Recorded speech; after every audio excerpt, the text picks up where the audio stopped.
So as funders sort of zero in on places as to invest in as a key strategy in community changes, there is a recognition that our funding practices have to change. Our funding practices and processes, including sort of how funders deal with each other when they're in place and how they deal with communities when they're in place.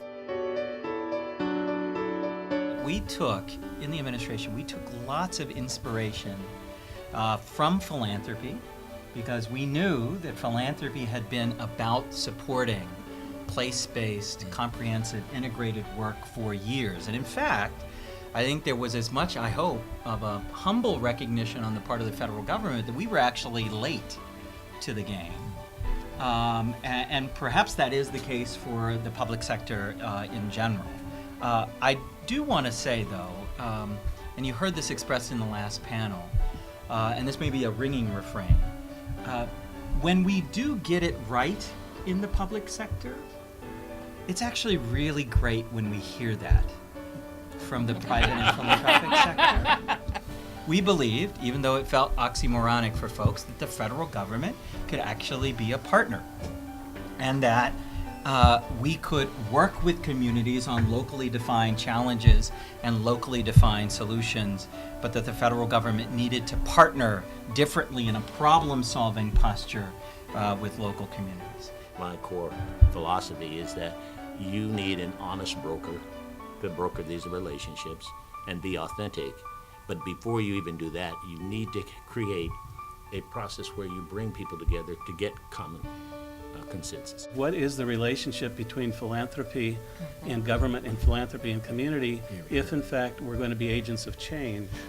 And when you think about the triad there, community, government, philanthropy, we're the dwarfs. I mean, we're essentially the interlopers. At best, we can catalyze something really interesting here.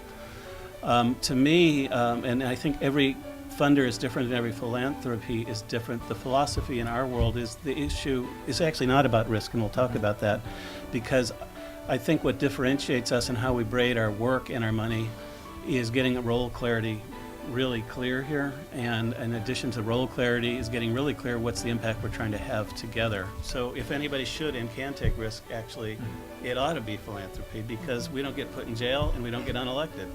So we're in pretty good shape. We, I know on the public sector side, need to be about what does it mean to create trusting relationships with partners who are in this work with us, and that's been an awkward dance initially, and that's part of, I think, some of the difficulties. The marginalized community at the short end of the stick rarely have the capacity to even come to the table. They don't have access to knowledge, they don't have the technical expertise.